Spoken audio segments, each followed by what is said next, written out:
जबकि peoples party के रहनुमा कमर जमान कायरा का कहना है कि कल नवाज शरीफ ने अदालत के बाहर कहा सिक्का शाही नहीं चलने देंगे। अदलिया को सिक्का शाही कहना मां बहन की गाली से बड़ी गाली है।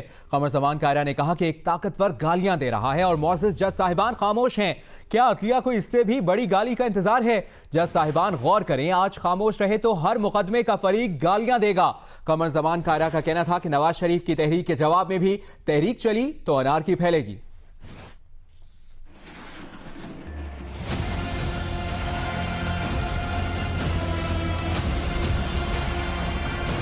मियां साहब ने कल इस्लामाबाद में नैब अदालत के बाहर कहा कि हम सिक्का शाही नहीं चलने देंगे। क्या अदालत को किसी इससे बड़ी गाली का इंतजार है? कोई इससे बड़ी गाली अदलिया को दी जा सकती है? मैं तो समझता हूं कि किसी फर्द को मां बहन की गाली देने से बड़ी गाली है। अगर आप पाकिस्तान की अदलिया और आला अदलिया को इन खताबात से नवाज रहे हैं तो जज साहिबान जरा गौर कर लीजिए। ये जबान एक ताकतवर इस्तेमाल कर रहा है और आप खामोश हैं।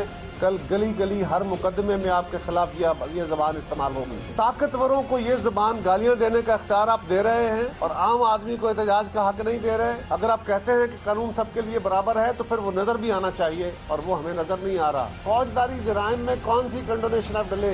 कत्ल के केस हो या डकैतियां हो, उनके लिए मुद्दत का तयन नहीं होता। वो जब पकड़ी जाती है उसी वक्त उनका ट्रायल होता है। नवाज शरीफ साहब को इमरान खान के केस में तो बहुत एतराज है कि उनको 5 साल की इस मुद्दत का क्यों बेनिफिट दिया गया, लेकिन शायद वो शहबाज शरीफ साहब का नाम तो नहीं ले रहे, उन पर भी एतराज है क्योंकि उनको भी लिमिटेशन का ही बेनिफिट दिया गया है। एक कह रहे हैं हम तहरीक चलाएंगे, दूसरे कह रहे हैं हम उनके खिलाफ तहरीक चलाएंगे और तहरीकों के जवाब में अगर तहरीकें चले तो अनारकी की तरफ चीजें जाती है। ये सूरत हाल शायद मियां नवाज शरीफ साहब को सूट करती है।